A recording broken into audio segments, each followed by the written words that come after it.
Olá pessoal, estamos aqui mais uma semana no nosso quadro de comentar alguma decisão paradigmática do Brasil. Hoje a gente trouxe uma decisão do TJ de São Paulo, de um desembargador bem interessante de se ler e se analisar. O desembargador Marcelo Semer tem algumas obras escritas, acho que a última obra dele foi Sentenciando o Tráfico, baita obra. Eu não lembro se ele publicou alguma coisa. Tem outra, mas não lembro agora. Depois esteve aqui inclusive no TJ também, há uns 3 anos atrás. Mas enfim, o que importa para a nossa análise agora é o habeas corpus número 229543517 de 2022.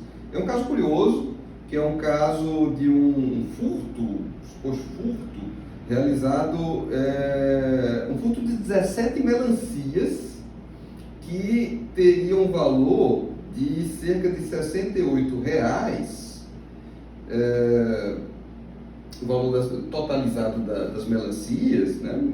Já seria um valor bastante baixo, mas alegava-se aqui no caso a insignificância, porque o valor utilizado para o cálculo do momento era o valor da comercialização, só que na verdade as melancias elas foram subtraídas do produtor, e aí o custo com o produtor seria um custo muito mais ínfimo, muito mais baixo do que o custo utilizado para o cálculo do prejuízo, né, sofrido pela vítima. Isso foi um furto numa propriedade rural, ou seja, o proprietário rural plantou, né, estava plantando melancia e o suposto ladrão foi lá e furtou essas 17 melancias.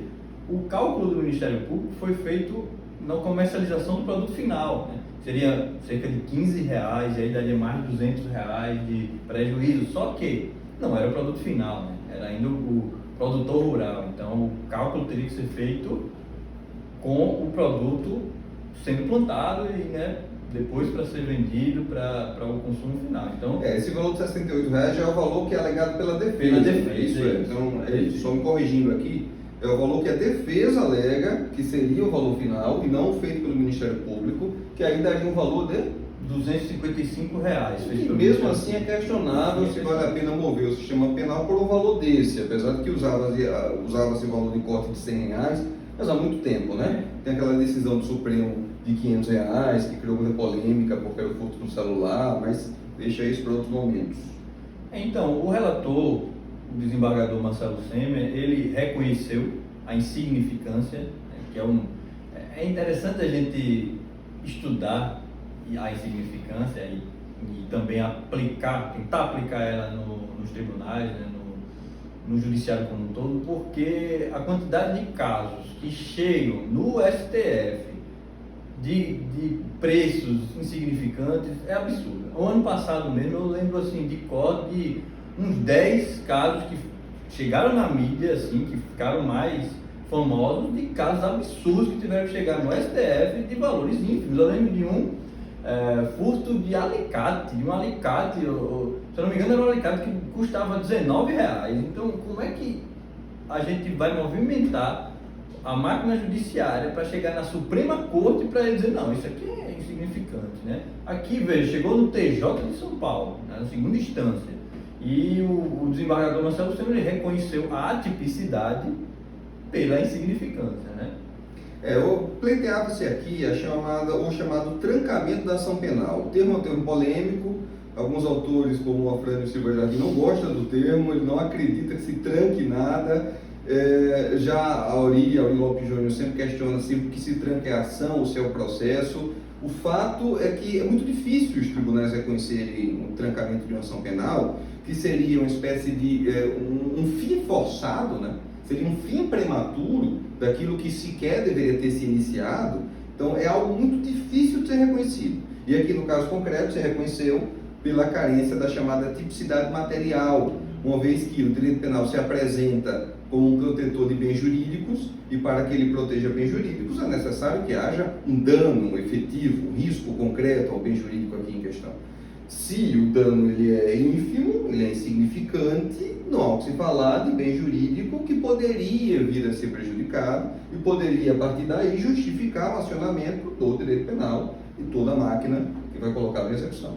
É interessante também a gente verificar que foi um caso sem violência, foi um furto, não foi roubo, né? É importante fazer essa diferença porque não houve violência, foi furto de 17 melancias que, no preço final, né, não era o consumo final, mas o preço dela chegava a R$ 4 cada uma, então dava menos de R$ 70, 68. R$ 68, né, de prejuízo. Então o prejuízo foi mínimo, foi insignificante. E aí o desembargador, na minha visão, ele fez bem de reconhecer a atipicidade material da conduta e trancou a ação, ou enfim, de certa forma fez com que não mais continuasse.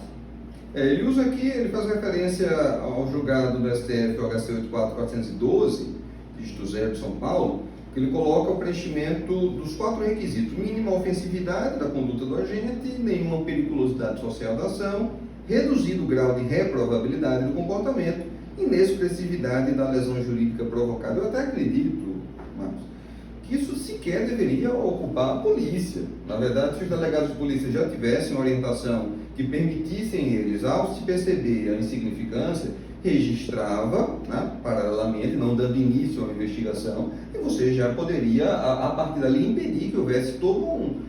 você ocupa a polícia, depois vai ocupar o judiciário, como você disse, pode chegar até o STF para discutir furto de melancia. E além disso, chega o Ministério Público também, né? O delegado também, né? Devia servir como filtro para não chegar. O Ministério Público é ínfimo, né? Porque a gente vai ir para frente com casos insignificantes como esse, de furto de melancia, né? Mas, eu me lembro do caso que eu peguei, que o cliente ele furtava desodorante. Em um supermercado aqui local, ele subtraiu, já tem alguns anos, eu acho que 4 ou 5 desodorantes. Estava desempregado e ficou preso em flagrante. A gente conseguiu trair no dia seguinte, mas mesmo assim, olha só, não sei por que alguém, o que passa na cabeça de alguém, pegar 5, 6 desodorantes. Mas o fato é esse, independentemente do que passa na cabeça dele, se você pega o preço de 5, 6 desodorantes, ele não vai conseguir ultrapassar essa baliza mínima que justifique a mobilização do direito penal. Então, se você está aí, está com um caso parecido com esse, se você está estudando, tem um caso como esse, em um valor insignificante, a questão é isso: falta a tipicidade, falta a chamada tipicidade material. E sem tipicidade material, sequer há condições para que um processo penal seja movido. É isso aí, pessoal. E quem quiser se aprofundar ainda mais na matéria, tem a teoria da tipicidade conglobante do Zaffaroni, né? Bem interessante também, que ele se aprofunda ainda mais na questão da tipicidade material. É isso aí, até a próxima semana. Tchau.